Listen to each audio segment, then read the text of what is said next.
So it's Thanksgiving, and I'm sitting here with a bunch of therapists, and in true therapist fashion, we having therapist ass conversations.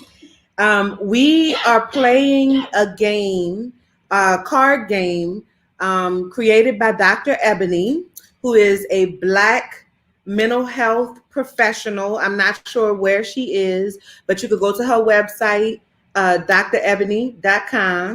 and it's called My Therapy Cards. They are super, super cute cards. It's a whole deck of them, right? And each of the cards, look how cute the designs are and stuff. And they talk about mindset, habits, and triggers. So they have three different categories in the game. So we were answering questions from the game, and I pulled a question that I don't remember what the actual question was, but it was something about. Y'all remember what the actual question was? What do you know about yourself that you would like to change or that's stopping you from moving forward? No, that wasn't it. Because we was talking about knowing. Oh, the question was about what do you know that you what is it that you know that you need to change that you're not changing, basically, that's holding you back, right? And so that, of course, started us with this conversation about change and the knowing about things, right? I've been on this journey for a while, my own personal journey, and I've shared my journey with y'all for the last 4 or 5 years. And one of the things that has become very, very obvious to me is the reality that there is a phase or a level before awareness. I think that when we talk about what the change journey looks like, most people just want to start at, oh, I know what needs to be changed. But there is a point in time where you may be aware of the need for change, but you're not aware of what needs to change. And sometimes, or how to change it. And sometimes for some of us, we don't actually know that something needs to change. You know what I'm saying? We, for a lot of different reasons, we might be caught in our trauma. We might be, lacking skills. 9 times out of 10 is a combination of those two things. But for whatever the reason, there is a point before knowing. And I think it's important for us to understand that your healing process, it begins with the knowing, right? But it takes work to get to the knowing, if that makes sense, right? It takes a certain level, I think, a certain level of intentional awareness, not just awareness, though. I think it takes a certain level of intentional awareness, because when your life is just not feeling right. Like you have that feeling. We call it a lot of different things. We call it feeling stuck. We call it feeling stuck in a rut. We call it, generational curses. You know what I'm saying? We call it bad luck. We call it all kinds of things. But the reality is that, it's an identification that something needs to change. It's the reality that change needs to occur. But we are not conditioned to see it as that. We're not conditioned to see it that way. And so I think it's important for, yes, Courtney. Courtney says it's generational too. I just noticed this in my healing. It is generational. It absolutely is. So, we was all sitting here and we was having this conversation. And I said, I feel like I want to do a live stream on this. So, in true Treese fashion, we done set up the thing and we're going to just have a conversation. I want y'all to be a part of that conversation, because the reality is that these kind of conversations are not taking place in our community and in our families the way that they need to be taking place. And I think it's important for us to have these kinds of communications with each other, to put these kind of things out there, because the truth of the matter is that we are in a fight for our fucking lives out here in these streets. You know what I'm saying? And in order for us to be able to withstand that fight, we have to be intentional about our emotional health, right? We have to be intentional about healing the parts of us that prevent us from being able to withstand the war, the mental warfare that's taking place. You know what I'm saying? And so I think it's important for us to prioritize our healing as a people. So, you know, Adejare, I'm very, very interested in hearing with you. Lightweight, you're the reason I wanted to do the live stream. No offense, Jess. She did it for you? No offense. But I mean, for real, because I want to know what your thoughts are on it. And like, you know, the knowing is the first step. What happens in that phase or that time period before the knowing that gets us to the knowing? Oh gosh. Hardship happens, conflict happens, harm usually is a byproduct or an end result of these things. Self-harm or harm? All types of harm. Mm-hmm. Self-harm, victimhood, victimization rather, vicarious trauma. What is vicarious trauma? So vicarious trauma is feelings of trauma that are experienced as a result of being in proximity to someone else who is directly experiencing a trauma. Mm-hmm. So this is being in your car and witnessing the accident that the person maybe did not live through, mm-hmm. or was in the hospital for 3 months because of, right? Mm-hmm. You weren't directly involved in that accident, but you saw it, you witnessed it, and you are having residual effects because of it. Mm-hmm. Let's stop there and just kind of talk about that for a second, because my villagers know, if y'all be watching me, because I know y'all be watching, y'all don't be saying nothing sometimes, but y'all be watching, I know. But my villagers already know how I feel about, I teach I'm very much into understanding the connection between other humans and how that connection can feed and fuel the path or the direction that we take in our lives. So we talk a lot about healing by association or healing, by proximity, right? That's a lesson that I teach over and over and over in my community, because I think it's important for us to know and understand that. So I think what you're describing is like the other side of that, which is the reality of the fact that just like we can heal by association, meaning that if Jessica is healing and me and Jessica is friends, then Jessica's healing can rub off on me and facilitate some parts or pieces or kickstart certain parts and pieces of my healing, which is why it's so important to be intentional about the people that you keep around you and make sure that you're not rubbing off with people who have toxic ass thought processes and toxic, relationships. Like, you can't ask somebody who ain't never been in a serious relationship in their life about what to do in your marriage. Sis, she don't know. How's she gonna tell you? She don't know. She's never been there. You see what I'm saying? So it's not just like we can experience healing by association. We also have to be aware of trauma by association, right? So just because I didn't experience that trauma doesn't mean that that trauma or the effects of that trauma have not rubbed off on me, right? So how does what we'll call trauma by association, just so that it's more easily understood. So how does trauma by association... It's also very readily called secondary trauma or communal trauma. So you may have heard those terms used interchangeably, where we talk about something happens to you, so now I feel like something bad's going to happen to me. Or like if we go through 2020 and all the Black people that died, people don't want to go jogging anymore. this person didn't get shot and killed in my neighborhood, but now I feel like if I go jogging, I might not be safe. If my husband goes out in public, I might not be safe. That's an example of communal or secondary or vicarious trauma. Okay, see? Words. So how does secondary trauma prevent us or impede on our ability to know?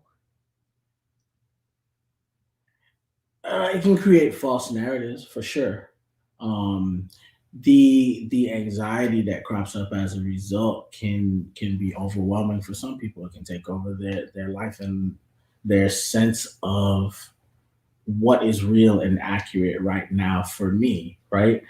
So you in the event that you are traumatized, now your body is stepping into a survival mode and operating from a survival mode over a threat that may not be real or may only be perceived by you in a given set of circumstances, right? All of which could be determined as irrational, but also could be rational and could have equally as harmful effects, right? Someone mentioned the generational nature of trauma and how things are passed down through families. And I think that it's important to note that if our trauma is generational, our healing can also be and is generational. But it's up to us to take the step and to make the conscious effort to be in awareness, but also be uncomfortable with being uncomfortable. Because awareness goes beyond just knowing that something is happening to you. It's also having the drive, the motivation to step up and say, I don't like this, or this doesn't feel good right now, but I'm working to change it because I no longer want to experience this feeling. That's like, let's pause right there for just a little moment or whatever, because I think that's one of those things that is like such a huge part of the journey. You know what I'm saying? But I feel like it's one of those things that I don't know. The word that's coming to my mind is like it gets overlooked, but I feel like that's not the word that I want to actually use. You know what I'm saying? Like, I explain it to clients that trauma can be an information blocker or perception changer. So when we experience trauma, it may block information of what is true and really happening for us and around us, right? So I believe based on my experiential knowledge that I've lived, that reality is like, so information that is contrary to that is blocked by my trauma. My trauma says, no, that can't be real because I've experienced something different than that. Or it puts on a lens that helps me perceive things differently than what they may really be happening. So we've always done this only way to do it. yes. And I'm not open to any change, any other idea.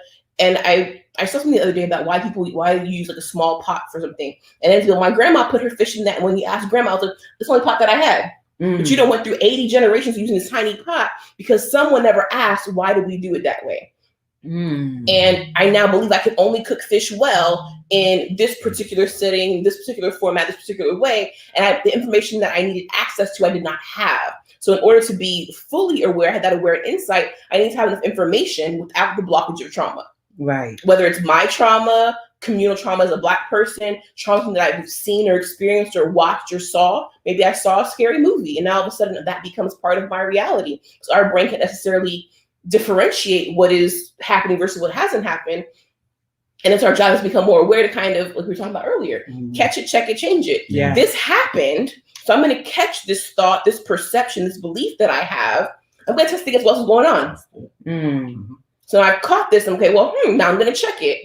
Is this true? Does this make sense? Does it serve me well? And if the answer to those questions become no, then I have to go through and figure out I have to change it. Yes. Then I think the problem, so the awareness is the checking it. I caught it, I've checked it. Now I got to change it. Now I'm thinking, well, what do I do? Yeah. I know that I need a bigger pot, but is it the kind of pot she had? Is it the brand she had? Did I go back to where she bought that? There's additional information that's needed in order to come to the change that needs to be made. So we always look awareness, look at the key, like what now, like I'm out of denial. If you're talking about people addiction, like knowing is the first step. Okay, well now I know that I have a problem. but I have no idea where to go, how to solve this. Everybody around me has the same problem. Right. We all got small pots. Right. Because communally, we've all went out and got the same brand, the same color, the same size pot. Yeah. It's all we've ever known. Yeah. Yeah. And it's, you know, we talk about generational curses, right? And I believe that what we know or understand to be generational curses is really a lack of knowing that has been passed down from generation to generation. You know what I'm saying? So your grandmother used a little pot because that was the only fucking pot she had, but your mama didn't know that. Right. And because she didn't know that, she used the small pot, and then she told you that you had to use the small pot. And so you don't know either. You don't know why we using the small pot. And so these generational curses are these lack of knowing, the lack of information, the lack of understanding gets passed down from generation to generation, but it's almost like it gets, you know, solidified every tier down, because now we are that much further away from the original source of the information. We're taught from young ages, children are seen and not heard. Don't question me, don't ask me why, don't touch me, don't ask me. So now we get to become adults. We don't have the words to even get to figure out how do I become aware. Yes. Then I'm aware, it's like, I must be crazy. I'm tripping now because everyone around me got these small pots. Yes. How dare me even desire to want a bigger pot? Yeah. Yeah. And that's, you know, whenever I'm doing parenting courses or like teaching in my parenting course called Purposeful Parenting, TrustVillageAcademy.com. I'm just saying, in my parenting course, one of the things that we talk about is, you know, what your role is as the parent. I think a lot of people believe that their role as the parent is to love their child. That is not your job. It is not your job or your responsibility to love your child. It would be nice if you love your child, but that is not your job. Your job as a parent is to prepare your child to live in this world. So your job is to make sure that they have the skills necessary to not only survive physically, but to also survive emotionally and spiritually. And a lot of times we get so focused on the physical survival aspect of it, right? Because slavery, you know, and we are not able to ever teach them or pass down, like we never get to the emotional piece, anything other than physical survival. But we're seeing a changing of the tides right now, because we are, as a people, as a culture, are much more financially stable than we've ever been in the history of existence in this country anyway. You know what I'm saying? We are much more educated. We have much more access to things than we've ever had before. So for the first time in the entire existence of our country, we actually have time to give a fuck about our feelings. You know what I'm saying? Like, we actually have that capacity to a certain extent, you know? And so I think, you know, we're starting to see a much more aware environment start to kind of create. We see, you know, reality stars that are, you know, normalizing going to therapy. We hear, I was listening to, it's a podcast on Gimlet called Mogul. If y'all haven't checked it out, y'all should. They have the Mogul mixtapes, and they did an episode on emo rap. And they talked about how emo rap has always been a thing. My mind is playing tricks on me. Like, that's emo rap if I ever heard it before. He's talking about watching his back. He's talking about paranoia. He's talking about anxiety and depression. That's what he's talking about, PTSD. That's what My Mind is Playing Tricks on Me is about. You know? And so for the first time, we are seeing, emotionality being infused in our culture like it never has before. In a way that's treasured, in a way that becomes sacred versus something that's taboo. Yeah. I think that there is that. True. But what I also noticed on my timelines and on social media is a lot of romanticization of mental illness and mental health care in general. Like now, words that are associated with our field of study are buzzwords in popular culture. This field has been around in excess of 50 years. Mm-hmm. If these words were going to be buzzwords, they should have been buzzwords from jump. From the jump. You know, yeah. The fact that we're now talking about let's go to therapy and I found my therapist and I'm engaging in all this mindfulness work and I'm doing all these things and I'm journaling and I'm meditating and I'm doing meditating. All the things, right. I've got sage and crystals. I don't like your energy. Yeah. I don't like what your energy is giving me. And that's cool because yes, you get to dig, right? And you get to start to unpack. But then what happens when you have to face something that you're not comfortable facing? Yes. And so that's another one of the things that my villagers know very well about me, and to all of my new villagers, y'all finna learn, is that one of the struggles that I've had in my business, and I've been very open about this, I've shared this with my community.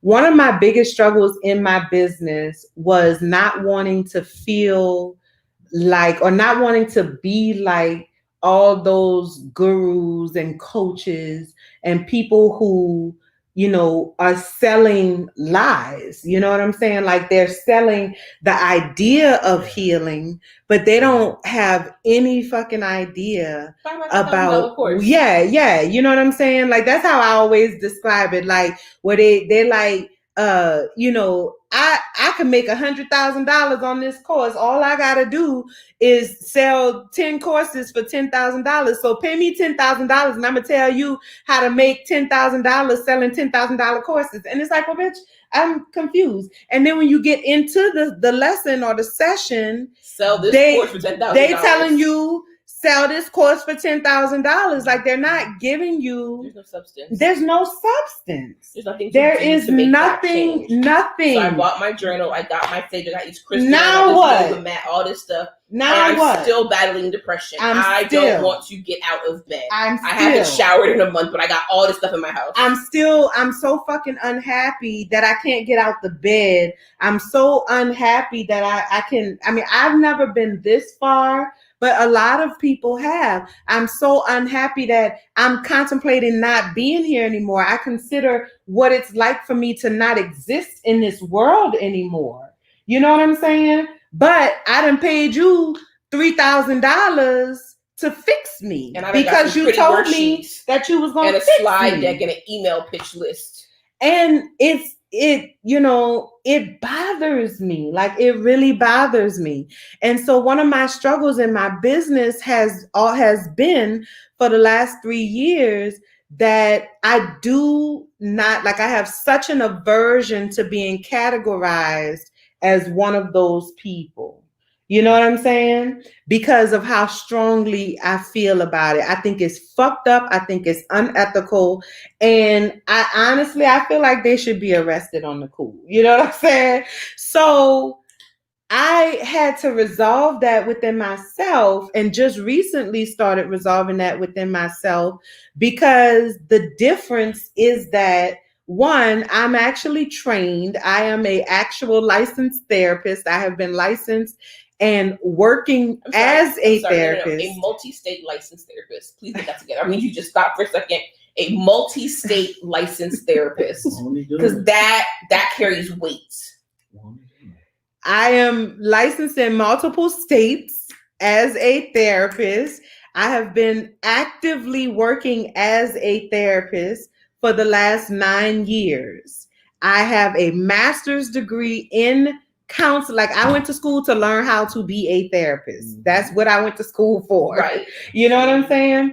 And I currently, even though, I still see one-on-one clients, but I'm in administration now because I feel like the next phase of my career path or career journey is to inflict change on a systemic level at this point. You know what I'm saying?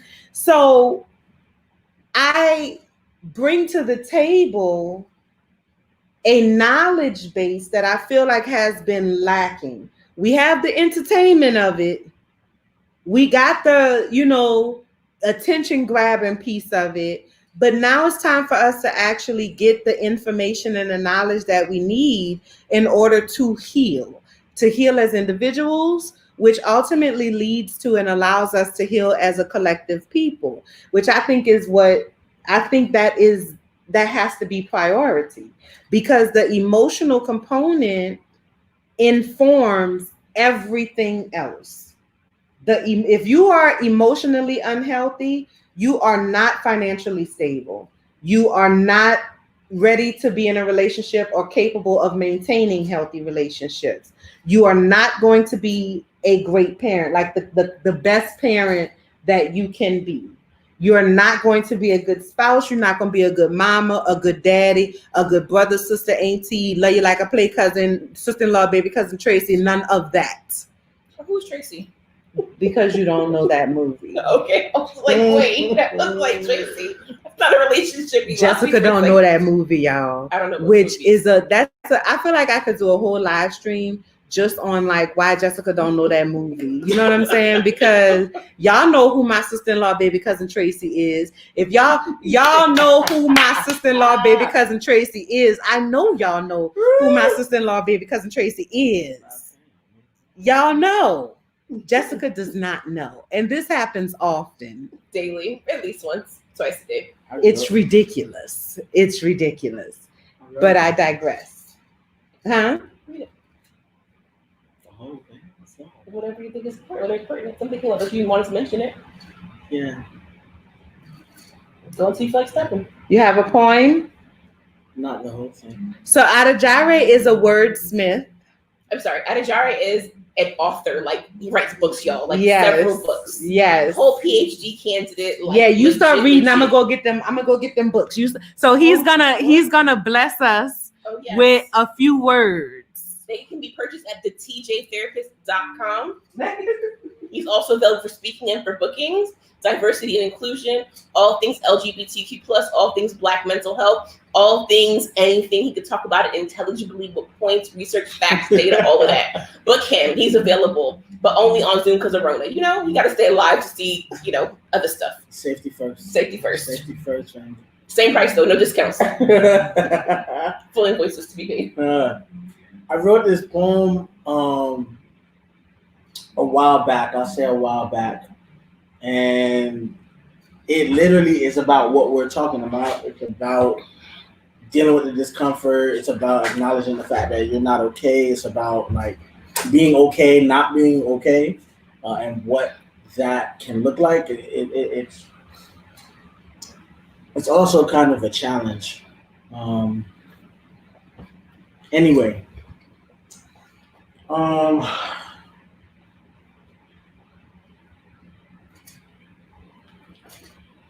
I know you.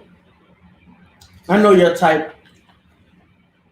Most call you shy and silent, but I know better. I know they are only half right. I know at night you lie awake, convincing yourself to continue hiding your scars, not letting anyone near enough to see the blood each day, hoping everyone turn a blind eye to your sweat, praying that no one witness your exhaustion, assuring yourself each day that playing untarnished will save you, masquerading like you're making it through the day when really you're barely making it through the day. I know.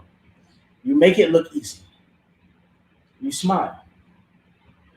Always prepared with the perfect response, letting everyone believe the stories you've told yourself, the fantasies you've danced your way through, the lives you've fashioned together because at least you look good, right? Because pretending to be perfect couldn't possibly be all that bad if it's all you had left, right? I noticed the way you walked in. With your chin held high and that confident walk you carry yourself with, but I saw the cracks too this time. And I don't blame you for keeping quiet, for not speaking of your demons. No one wants to use their breath to tell their nightmares, but I see you. Come on, sir. I see the way you look away when it's too hard to say, and the way you lie. I imagine you can't wait to drop the weight of the day, that you crumble at dusk and are swallowed whole in the nighttime. I know you're tired. Strong because what the hell else is there to be holding your pain, because letting go has always resulted in loss, gripping tighter to terrible things because it's better to have something to hold on to, right? It's better to not be empty. It's better to be able to say at least you still have something. You just want to be able to say you still have control. You see, you sweet thing, I know you. I know the anguish making itself at home in your throat is an unwelcome visitor. And I know in between anxiety attacks you wish you were dead. I know nobody knows the extent, but that somebody would care if they did. And I know that you struggle with thinking that somebody would care because you don't want somebody to care more about you than you do about yourself, and it's still not your fault.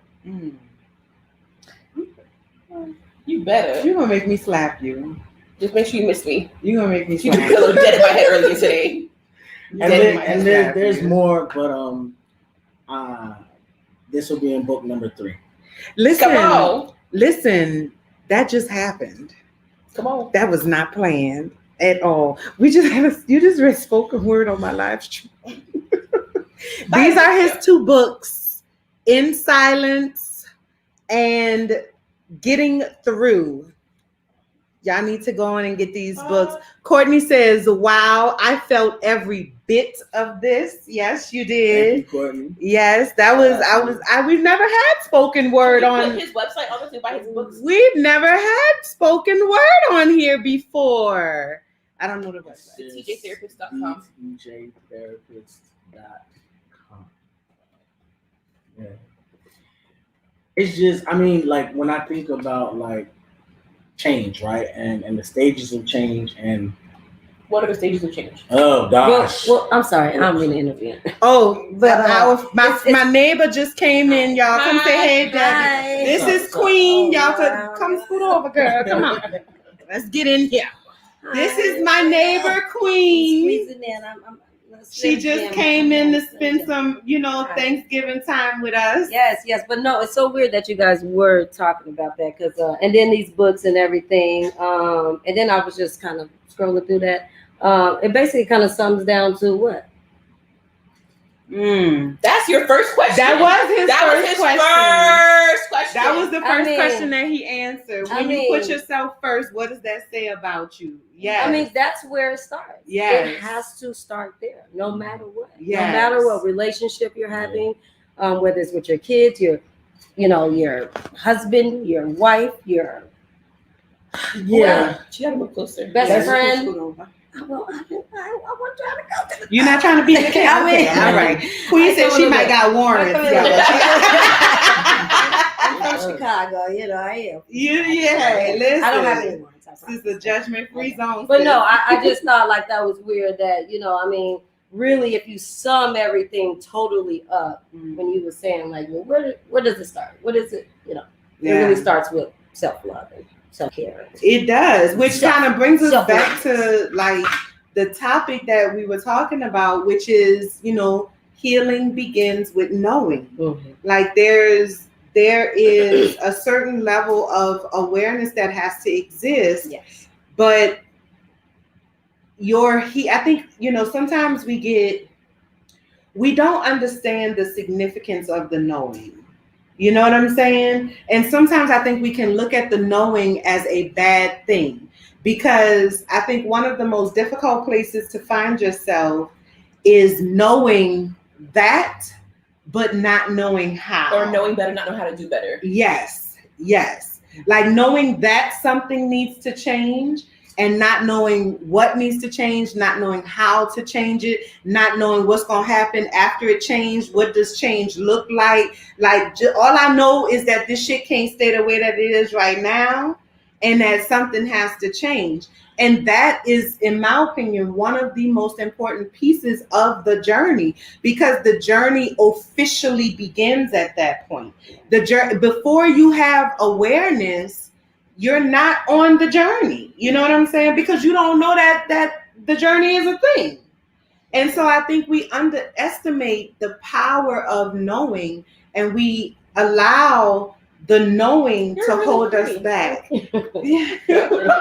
I was like, yeah, she's so I think it really has to do with a lot of people don't understand the underlying issues that they had as a child. Yes. So that's what we have to really like. Yes, start at. yes, Like, yes. what are you still upset about that your father or your mother or your auntie or whoever raised you, or just however your household was, or just whatever, you know, like sometimes we really have to understand some of our issues really deeply come from those issues. And once we figure that out and we understand, like, look, this is not our problem. Yes. This is how we were reared. Yes. Yes. This is, Yes. you know, learned like, this somewhere. this is, Yes. you know, Yes. like this is how we were reared, and you know, we have to roll with the punches, and we have to do better to change and do, you know, change the generational curses, as they say. Yeah, Right. I feel that.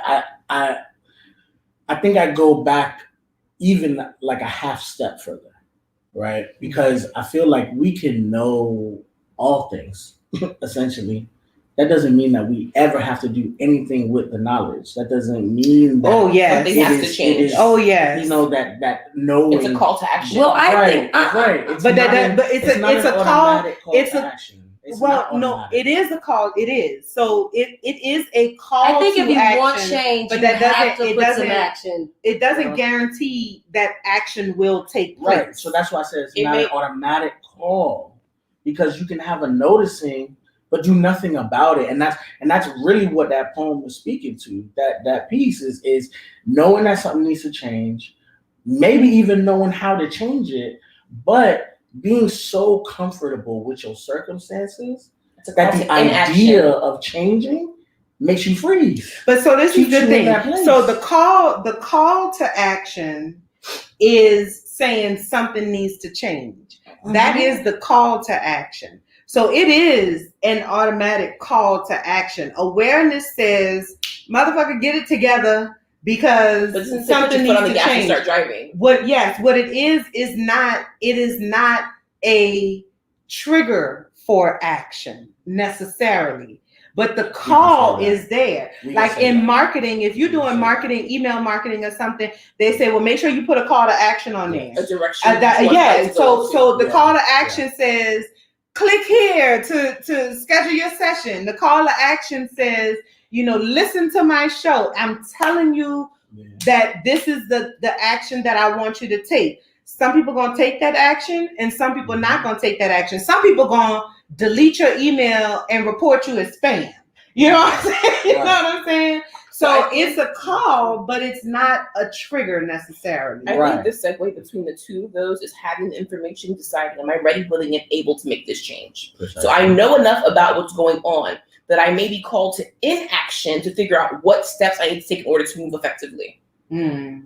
And I think that what happens is that we get information, we want to click and change. So now I click and I then came into this new thing and I don't have the tools. Yeah. I don't have the resources to really navigate that well. Yeah. And then we get stuck again. Yeah. I've walked through this door, I've done this new challenge, I did this new thing, and here I'm in an unfamiliar space that I'm not ready, willing, because I didn't unlearn everything I need to learn in my last phase. Mm. So I get the call to action, I click and I run towards that thing, but I'm not prepared for this next level. Oh. And the awareness is the idea of I know enough that if I do this, I can cause harm to myself. Mm. So I have to wait till I know what I need to learn, unlearn, or relearn, which will give me information. Am I ready, willing, and able to make this change? And if the Right. answer for any of those, I'm going to figure out what I need in order to be ready. Mm. But in worst case scenario, which I want to highlight because we gloss over worst case scenarios all the time. We do. We focus on the hope, we focus on the strength-based language, we focus on, the ideal outcomes, and in reality, that's not the way that it works. That's not the way that change happens. That's not how in this reality, works. That's not how bump your head, right? Works. Yeah. Yes. Get your shit. And Yes. the worst case scenario is It's a that battle. you find and realize the potential to end up hurt or harmed in some way by performing this new action and getting to change, that you choose the chaos that you're comfortable with, even though it's not serving you, even though it's what's doing the harm, even though it's what has you in the headspace. But you figure out how to doggy paddle there. You were doggy paddling before. But if I know how to doggy your paddle survival here, is guaranteed. right? in I that know spot. Yeah. how to Because you know you navigate can make this. it. Yeah. But this to get you gotcha, right? So the get you gotcha is that I'm going to doggy paddle because I know that I know how to doggy paddle, right? So this is what is comfortable for Safe. me. This is what is safe in this moment. But the reality is that at some point in time, doggy paddling is not going to get it for me no more, right? My arms going to get tired, my legs going to get tired, and I'm not going to be able to doggy paddle no more. So while this is working for me in the short term, what is the long-term plan? This doggy paddling is not a long-term plan to help me to survive. At But if I some can point get in it today, time, tomorrow doesn't matter. I'll take care of tomorrow when I get there. If I can doggy paddle through today and not drown Right. and survive right now, That's hell right. for tomorrow. Like when you get to You that know what? point, you gonna just till you You know- can't no more. You know what? That's a lot of Black people's position. And I want to be explicit about saying Black people. That's a lot of our position. Because we only have certainty about the moment that we're in. We operate in that moment. We operate out of survival. That's just what we do. But the problem is that, like you said, doggy paddling ain't gonna get us to ultimately where it is that we want to go. So that means that the work that you end up having to do in therapy and engaging in self-growth means that you have to embrace the uncomfortable. You have to be ready, willing, and able to sit with the idea that, damn, this shit is uncomfortable, and I'm gonna be uncomfortable for a while. Yes. Because it's unfamiliar and has Yes. to get familiar. Yes. Yes. We don't talk about that enough, and we need to have more Oh, conversations. Oh, I talk about man. it. because we be in We denial. need to all the talk about time. a lot of stuff. Oh yeah. A lot of us are walking Okay. around in denial. Oh yes. We think that we're better off than we are. We think Yes. we communicate better than we do. Definitely. We think that we have Definitely. healthier friendships than we have. Yeah. We think that we deal with our families better than we do. Yeah. And we have to get in the habit of being mindful enough to question ourselves about our own Exactly. actions on a daily Exactly. basis. And also I think listening to individuals who are saying to you, this is not working. Mhm. Well, You know, right. like- because I'm sorry to cut you That's off, all but right. a lot of people like to have people around them that are yes Co-sign. men Yes. and yes women, and Yes. because I'm a very brutally honest type of woman. It's already Okay? good I'm company. a Libra, and like I mean, Me we too. just hey. Okay, I mean, sometimes we don't try to hurt people's feelings, but we're very honest. A lot of people don't like to hear the truth, so then they spin it and it's you just say anything, and it's like no, not really. Right. You just can't really handle what really the truth is and what needs to be worked on, and to hear that from somebody that you love, it feel like you're like. It's like it's a big super dig, right? But then they can go on the street and like somebody, get it together, you gotta do it together, and then boom, they just get it together. Like, somebody that loved you tried to give you this great advice, But but proximity doesn't always equal like the ability to send and receive information well. So just because me and you are close to me, that I can receive information from you well. and that's true, and that's true. It is always about the deliverance, okay? But Because even I've not just even the always delivery. about the delivery, it's about the reception. So it is not because That's true. I can make an effort to deliver it to you in the best, So many ways. the best way that I know Right. how, but how That's you true. receive it is what matters more so than anything else, because there is no way for me to know what's going on in your head. that is true. There is no way for me to know what connection you're going to make to Exactly. this or what connection you're going to make to that. So I think bringing it back around, the knowing, you know what I'm saying? Like having an awareness that something needs to change allows you to open yourself up to seeking out what that thing is. And I saw You know what I'm the saying? other day. So we were on the phone, and I was talking about my accountant was like, "Hey, we need to move your business from an LLC to an LLC S corp so we can avoid paying tax." And she was like, "Why?" I was like, "Well, because this is how you gain wealth. You do it this way, and you invest back into your business." She was like, "Taxes do that." I'm like, "That's fine for those that work jobs that have to pay taxes. But when you're building a business, and the idea is that when this baby comes, I can pass something off to her." I need to move in a way that people that build businesses that last build. Exactly. So for me, I didn't have the information to make that change. And her question was like, well, taxes really help things. I was like, but my accountant who gets paid and does this for a living gave me information that I was not aware of that will save me money and help to grow this business.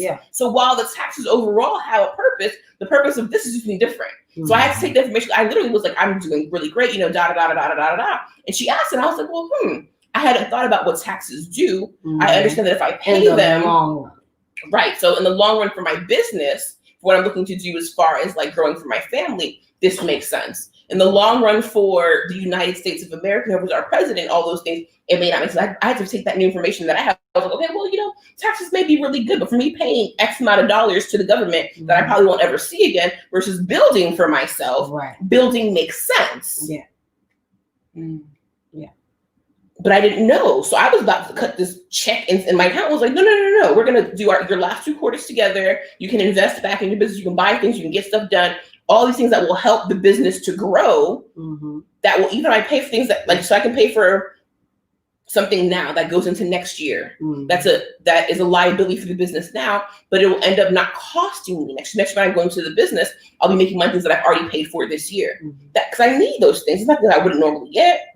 So it's like prepaying and some things to avoid having, because I would still have to pay for it next year. If I pay for it now, it's a liability to come out of my business taxes. So even those little like switches where we get information, like, well, you know what? It doesn't quite make sense to me the why. But when you explain all of it and tell me how, I believe you want to do it, and we'll see the outcome after that. And that was the, again, learning, unlearning, and relearning. Exactly. So I trust it. But I saw like a little meme. I'm sorry, but I saw like a little meme, and it was saying like, I posted my house or my car or whatever because I wanted to post it. I didn't post it because of the way that you're perceiving it. Like you're looking at it as like I didn't. Okay, this is what it said. I'm so sorry, but this is what it said. It said something of the sort of, I didn't post what I post on bragging. You're just looking at it that way because of where you at. Listen, girl, we just had this conversation earlier today. So that's why I was going back to the way you're accepting it, the way you're receiving it. What she was saying earlier about like the way people receive stuff is like, okay, I can post my car and my house, and I'm happy for myself. Yeah. But you're receiving it like, oh, she's bragging, she's boisting, she's doing this, and it's like, no, like that's because of how you feel about you. Exactly. And like, where's that energy coming from? Like, why couldn't it been that this woman or this man or this whatever is just happy for themselves and they wanted to post their brand new this or brand new that? But see, that's why you cannot listen. My villagers, y'all already know. The villagers, huh? I tell my villagers all the time, you got to let other people take responsibility for their shit. Stop taking on other people's shit because that shit ain't got nothing to do with you. That's right. You know what I'm saying? And we take ownership of other people's shit, and we allow people to dump their shit on us, and we just keep taking it and and we apologize for it. I am so sorry for your shit, girl. I'm sorry you got to deal with that shit. Let me take that shit on, even though I got my own shit that I'm barely dealing with. Somebody tried to get me yesterday, y'all. You gotta I ain't gonna say no names. I know they probably don't watch your live, but hey, I ain't gonna say no names, but somebody tried to get me yesterday, and it was just like, I offered for them to come get a plate, whatever, I'm cooking, whatever. I don't have too much family out here, but whatever, it's a few of us, right? So I'm just like, so he's just like, no, I'm good. I just gotta get myself together. I'm like, cool, grind, I get it. Okay. Right. I moved down here 5 years ago. Me and my cousin, we ain't have nobody down here. Right. Okay. Now my brother moved down here, my nephew moved down here, and that's it. Like we still ain't really nobody. And now my cousin just moved to North Carolina with her fiance because his job moved him. So she's gone. But whatever. Making it do. So you know, the energy. I get when someone's grinding. You know, I get it. I felt that when he was just like, no, you know, I'm good. I got to work. Well, fine. Yeah, I feel it. You don't feel like being around people. Then I get a text, okay, trying to reel me in. Yeah, Okay, what you're talking about? Had a whole little fishing pole. Boom, like, come on, Debbie, come on, get some of this stress with me, right? You know, come on, get some of this stress with me. Come on So over I'm here like- in the pond of misery. So Come the on. text had so much of saying basically of what we talked face to face of 2 days ago. Like, oh no, I'm not coming. Like, oh yeah, I don't feel like being around. But it was just more in depth. Like, I don't feel like being around people, and I just need to be the better myself. Blah blah blah. Right?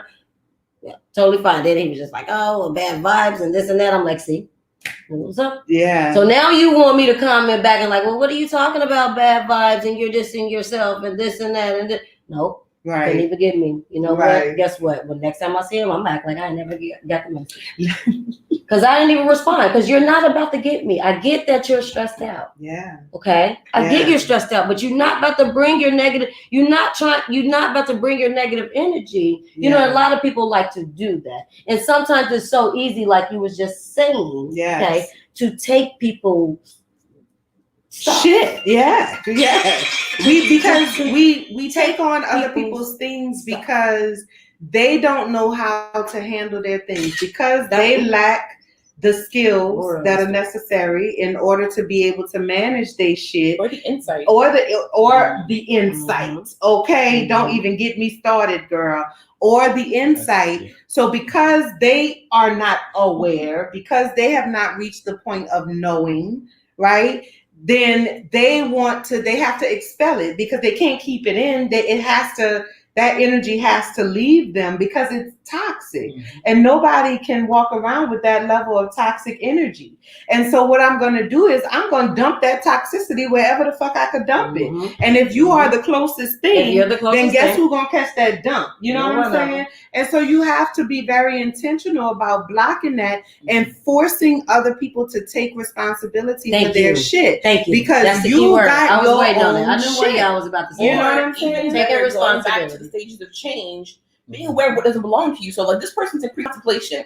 They are not aware a problem exists. My job is not to inspect and get your life and find problems for you. If you and your problems are cool over there. Yes. I don't have to even acknowledge that it's a problem for me. If I know that you have this issue that I don't want to deal with, I'll be like, hey, Ida, they got this going on, this bothering me, da da da da. I'm aware. I don't rock with that. That's not how I get down. That's not the energy, the way that I move in the world. So I'm going to be aware of how you move and let you move accordingly, right? And treat you as the stage that you're at. So if you're in pre-contemplation, like I didn't my stage changes, I'm not aware of a problem. I let you sit in your underwear because that's what you choose to do. Right. You don't have to see what I see, Right? or heal how I heal, but you got to give me 10 feet. That's it, because you stink. Right, because we can't sit in the cesspool of lack of awareness, poor insight, and poor judgment because we've been doing this forever. Yeah. So if you want to wade in the cesspool of your problems, I can't make you get out, but I don't have to hop in. Yeah. Yeah. Courtney says, so Courtney has been commenting. Courtney says, that's all right, girl. Courtney is in this thing. Courtney ain't going nowhere, girl.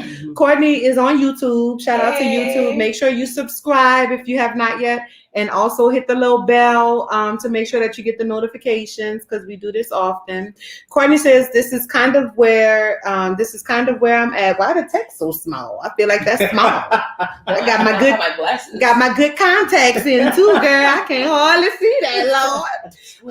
Yeah. I mean, damn, let me open my eyes real good or whatever if I can read. The people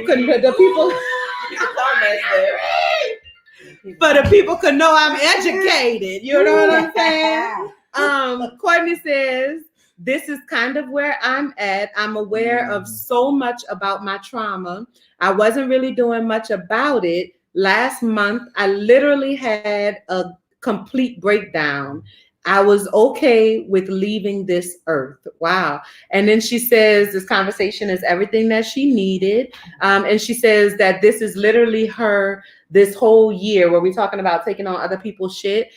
She said, I was taking on a lot of other people's stress plus mine. And like, you're not the only one. Like, this is where we find ourselves, you know what I'm saying? And when we start creating those boundaries and things like that, you know, you have to be prepared. Again, a part of the knowing, you know, like you have to be prepared and understanding that a part of change is loss. Like loss is inherent in change. So by definition, in order for something to change, it has to lose certain properties that currently exist. Otherwise, it's not a change, which means that when you embark upon your change journey, you do so understanding that you're going to lose some shit. And that shit can be a lot of different shit. That shit can be relationships. That shit can be current iterations of relationships. That shit can be thought processes. That can be, you know, memories or remembering of certain events and situations. It can be skill sets or lack thereof. It can be all kinds of things. You know what I'm saying? But that the very definition of change requires loss on some level. I think even before change, you have to acknowledge you have. So you talked about picking up other people's stuff, and I teach my clients, like essentially, like you don't realize how heavy your suitcase is, you have to drag it, right? So particularly when I travel without Jesse, I'd be in a pack my suitcase. I'm trying to get through the airport. I'm like, what is heavy? If you think about your life as like a suitcase that's gotten heavier. When you open it up, you're gonna kind of go through what belongs to you, what doesn't belong to you. So I done picked up Teresa's habit here, this thing from my mama that doesn't serve me, whatever. So if you open this luggage, it's now become too heavy. We call it trauma, right? We unpack our trauma, if you will. I can start to say, oh, you know what? I don't really need this narrative about what being big is. Come on. I don't need this narrative about what beautiful is. Come on. I don't need this narrative about what education should look like or how it should show up. Like these things don't belong to me. Yeah. They don't serve me and they're weighing me down. But I need to know, I have to have inventory of what's before I know the change. Yes. In order for me to make an educated decision, I need information. And in order to know what is no longer serving me, I need to know what I need to cut off. So what happens is we'll just kind of go through again, right into action, cut things that serve us, that do well for us. Yeah. Trees, something about myself, I don't like that. I would cut that off. But Trees is really like the same that's going through and buffing out the impurities, but I don't like to. So I'm going to cut that off. But I just like, Jessica, you're great. You're amazing. So I'm gonna sit with all who will sit with me and my set point, tell me, oh, you're amazing. Yeah. So it's important that we open it up, like we open up our trauma, we unpack, we start to kind of look around. It works. I will tell you that I have and am presently doing it. No, he's saying he's not doing that in terms of like not co-signing me. No, no. Oh, I thought you meant you were unpacking your house. Well, no, it really works. I'm doing it right now. It's absolutely amazing. But it's really important to take inventory because some things may have served you well in other seasons. And I always think I'm a big Disney buff. Little Mermaid. That fork was not for her, but she had a need. She was going to comb her hair, like period. And that fork was what she found. So maybe you have a tool that's not used traditionally how it needs to be used, but it serves you. Just as I use my spaghetti. If you need to comb your hair, use what you have at your disposal. Don't change what I'm doing. Like use what's in front of you, what you have available already to you to begin that change process. You know, we're talking about change processes, right? And we're talking about putting shit down that doesn't belong to us. We're talking about getting rid of the excess and shedding the dead weight and all of that stuff. And I can't help but question, what about the stuff we need to pick up? Where you gonna put it if you don't have space? Well, yes, there is that part as well, right? Making room for the stuff, but I'm thinking about on more of a fundamental level, like so healing, right? We're talking about the process of healing.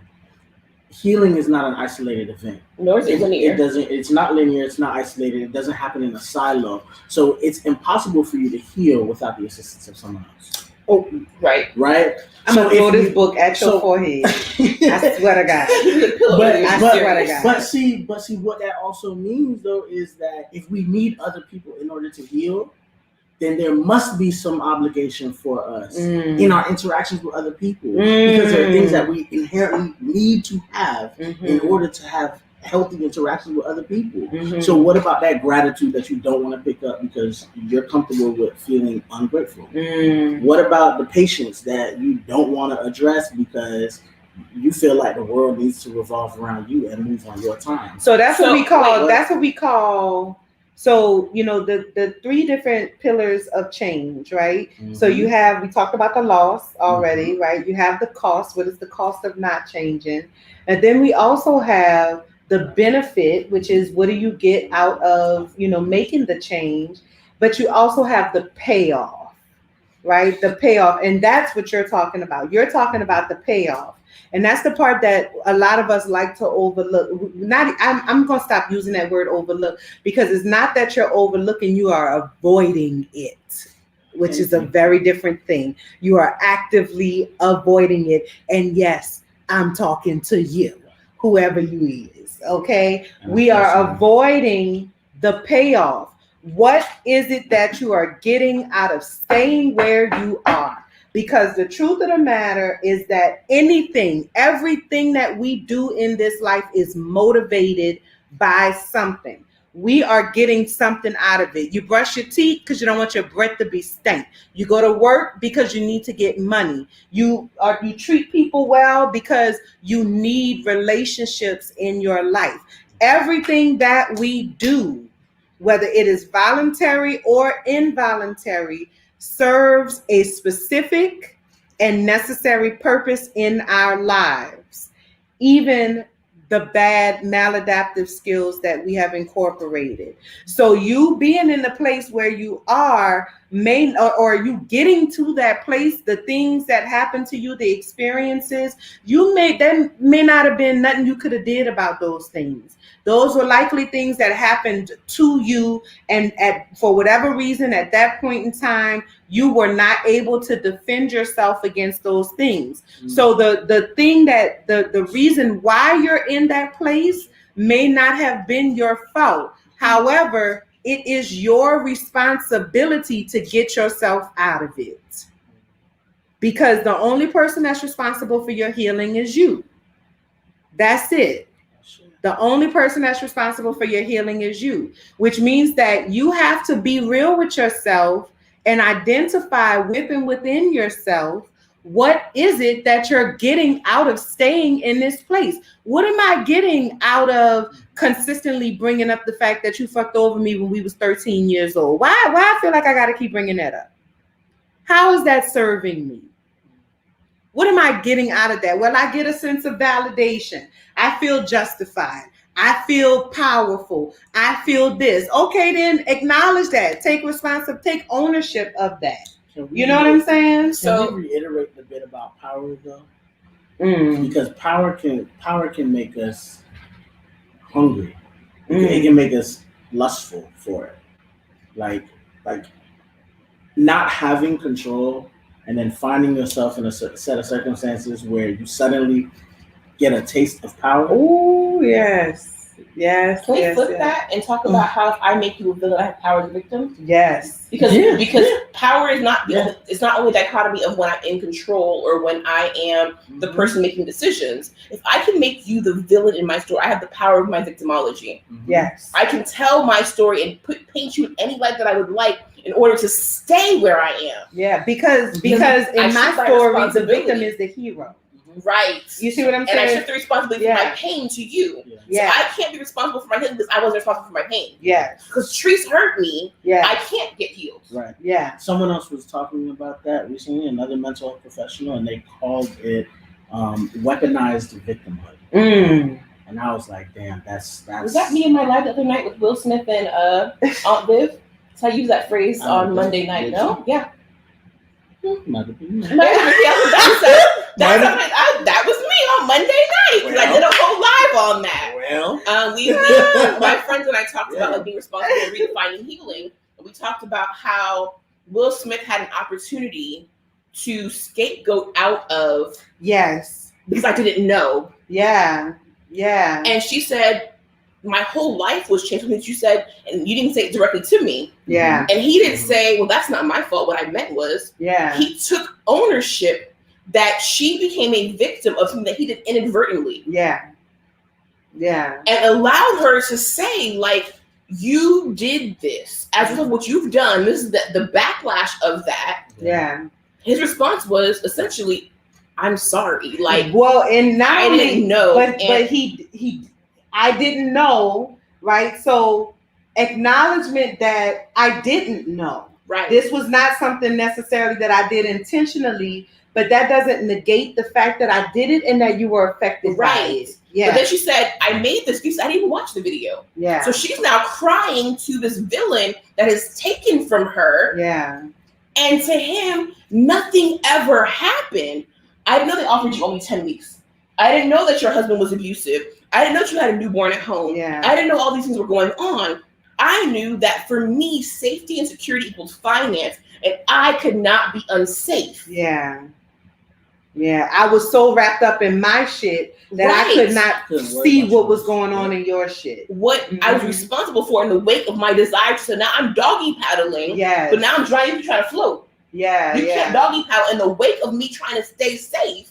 Yeah. I have caused you harm. Inadvertently, unintentionally, not even in my awareness. Listen, You know why? you about to catch a book to the forehead. No. I can't. You know why, John? Why is that? It's because we move in individualized mindsets. Well, That is an individualized mindset to think that, you know, I need it right now and I can't be unsafe, so I'm gonna do what I need to get it, even if it means causing vicarious trauma, even if it means casting out ripples that are gonna affect the rest of the community, when in reality you have multiple options. Right. You can But float. if I'm surviving and all I know to do is survive, I can't stop thinking about who else is around me because I don't want to die. Right, but what I'm saying is that there is power in number, and when we think about our collective survival and our collective thriving as communal in nature, a lot of those fears go away. Think about And the you awareness. see it in nature. Agreed. And I'm not saying that we're all there yet. What I'm saying is that a lot of That's us why are that's not where there. we need It's to possible. Right. I'm saying Yes. it's possible. I'm saying that's where we need to go. be. Yeah. We have to force ourselves to go there. Yeah. Because we are not surviving in the Yeah. line of thinking that we engage in Right. now. But if Yeah. we think Right. about that, how do I stop surviving long enough to know that I survived to stop that pattern of behavior? Here's the get you a catch-22. therapist. One, you get you a therapist. Two, hopefully in that process, you learn that you have multiple options. Yes. You don't gotta slit the throats. Yes. You don't yes. gotta steal the purses. You don't have to. You may not have to do those things. Maybe all you need to do is sit still Mhm. and float, Mhm. and someone else will be there to Mhm. offer assistance, or, Not only or that, to but- hold your hand and float with you Yes. until y'all collectively get to wherever it is that But y'all if the are. last time I reached my hand out, you tried to drown me, how do I know when it's safe to even lay my head back and not be Mhm. aware what's happening around me enough to say, come float with me. You're trusted, you're safe. Because if people don't show up a lifeguard vest, they show up and say, I want to be your friend. Mhm. Or let's hang out. Or I want to learn from you. I like what you got going on. Da da da da da da da. A part of that is the risk of the work. If I'm going to be honest, and I try to always be honest, Yeah. and be straight up with, especially when I'm dealing with clientele. You know, a part of that really is the work. Yeah. There's not 100% guarantee that you're going to find success by It's not. trying this. You might go down yes. this path Yes. and fail. Yes. Yes. Yes. People What don't talk about the way failure waits for you to fall in it. listen. Or how it feels when you thought you made it and you actually failed. Like you fell into failure.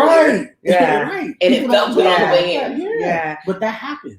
It does, That's a and but not reality. only does it happen, but it is a necessary part of the Mhm. journey. Failure, there is no success without failure, Mhm. because the failures, which I like to call them opportunities for growth, you know what I'm Launch saying? pads, right? As we look at them as positives around here, okay? But when our failures, that's where the growth happens. Mhm. That's where the change takes place. You know what I'm saying? Because when I'm doing something in an attempt to make a change and then that shit fail, well, now I got to go back to that's the test of whether or not change is taking place. Mhm. Am I going back to doing and being and thinking and seeing and perceiving and interacting with in the same way that I've been doing and seeing and believing and acting and all of that shit? Like, do I go back to being that person and doing things the way that I used to do it? Or do I choose something different? And it's a new decision every day, Every day. sometimes multiple times a day. Mhm. You know what I'm saying? Sometimes multiple times a day, you have to make that decision of whether or not you're going to do something different. And that's what the change process looks like. And we have this unrealistic expectation that we set for ourselves about the reality of what change looks like. We say, you know what, bitch, I'm gonna lose 50 pounds this year. I'm gonna lose 50 pounds in the next 4 weeks, bitch. I'm on it. I'm gonna go to the gym 5 days a week. I'm gonna run 40 miles a week. I'm gonna do this good keto diet. I'm on it. I'm gonna do this. And then 3 days in, you be like, I am the worst human being ever. I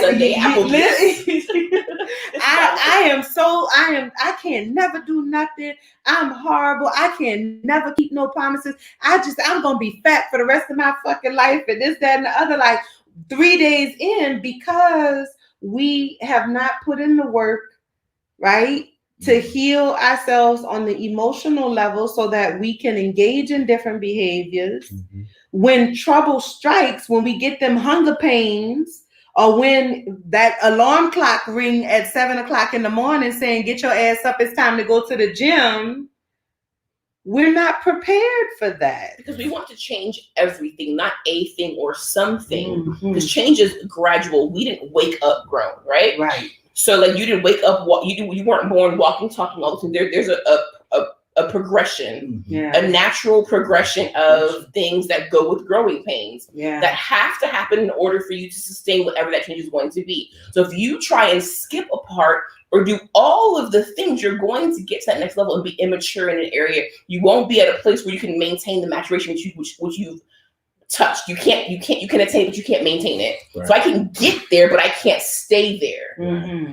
Because what I need underneath, I don't have the understand or the things that will be foundationally able to keep me, because the habits that I needed that are going to keep that 50 pounds after 3 weeks of keto, I didn't have. Yeah, I never laid that foundation. I didn't lay the foundation. Yeah, I never laid that foundation. So we're gonna wrap this up because we've been over an hour now. Have we?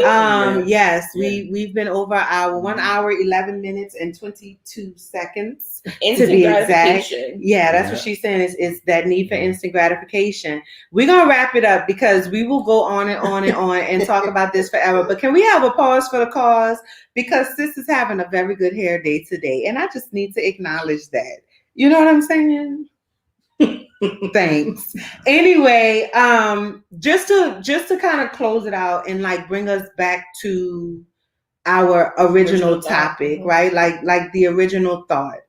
All of this, right? All of this, the the changes and the understanding of, the loss, the cost, the payoff, the benefit, the, making sure that you're surrounding yourself with people, the, not taking responsibility for other people's shit, taking ownership and responsibility for your shit and for your happiness. All of that begins with knowing, right? So all of what we described is the journey that knowing takes you on. Right. And you don't have to do it all at once. It's a journey. And it's a lifelong journey. Mm-hmm. And I'm always very intentional about saying it is a lifelong journey because we need to set that expectation for ourselves. From the jump. That this is not something that you're going to work on it today and you're going to be good for the next 50 years. That's just not what it is. Mm-hmm. That's not how it goes. Because the one true constant in this world is that life happens on a very regular and consistent basis. And you ain't going to be able to stop that. And it's not a reasonable expectation to put on yourself to think that you can. So you begin the process, the healing begins with the knowing, and you will have to know over and over and over. Mm-hmm. Because once you know this thing and then you go on a journey to heal that thing, then that moves off to the side. And then the next thing come up like, all right, bitch, I was just waiting, girl. Look, Lord Jesus, thank you for making some room so I could show my head over here. The soda can have the little thing in the store and it's like, boop, yes, right to the front. Yes. You know what I'm saying? So, the knowing is a constant. Life is a constant, and the journey, while difficult at times, is 100% worth it, and it's 100% doable. especially when you have the support of people who are not only knowledgeable, who are educated in the skill sets that are necessary, but more importantly, in my opinion, who are invested in your healing. One of the biggest things that pieces of feedback that I received when I was in my internship, way back when, was, people would tell me I get too invested, that I would get too invested. There's no such thing, in my opinion. I have to invest in your healing. And that's why I tell all my villagers, like me on Facebook. I be liking y'all, I be sending y'all Facebook requests. I be following y'all back on Instagram and all of that shit. At Latrice Sampson Richards. Make sure you do that, because I want to know what's going on in your life, because that's how I know what I need to talk about. That's how I know what I need to teach y'all. That's how I know what topics are relevant, because I'm invested in your healing. I'm paying attention to what's going on. Literally, the last time you were here, it was me, you, and Curls. Mm-hmm. Somebody needed a therapist, like way back, wherever in Woy. And we were in the middle just hanging out in Brooklyn. She was like, so anybody know a therapist here, whatever, gave like a breakdown of criteria. Then I went to Trust Village Academy, and it was one of, like, we were like having girl night, we were off of work. And she thought our entire like girls night would be like, do you know da-da-da-da-da? And I got home and I was like, oh, that was for villagers? She was like, yes, ma'am. And she doesn't get paid for her Facebook village. Like, there's no income coming from that. No, I don't. No income. Sorry. That's the sore spot. But investment's not only financial, is what I'm saying. No, absolutely. The payoff is not only financial. Absolutely. I'm invested. You know what I'm saying? Because it's my people, and I'm always invested in my people. You know what I'm saying? So, healing starts with the knowing, and the knowing is your responsibility. You have to, now that you have an awareness of the fact that you need to know, you can go on an intentional journey to try to find the information that you're lacking. All right? Partner with somebody who is equally as invested and or can help you gather that information.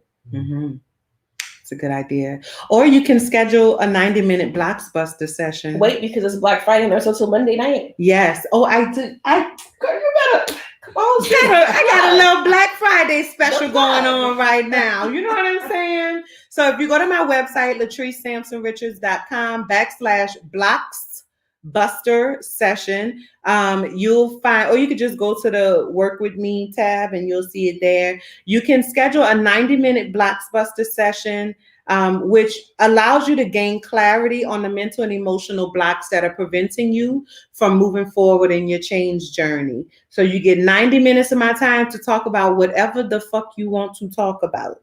And we're going to work that thing out. We're going to break that thing down. And you're going to come out of that with tangible action steps that you can begin to implement to move your journey forward. So you feel like you're stuck, schedule your 90-minute session so you can get unstuck, sis. Well, how Let's do you make get it the happen. Oh, you can use, so until 11:59 p.m. Monday, December 1st, you can use the code Black Friday 20. So it's BLKFDY20. I'm going to add it to the description of this video. So BLKFDY20 to get 25% off.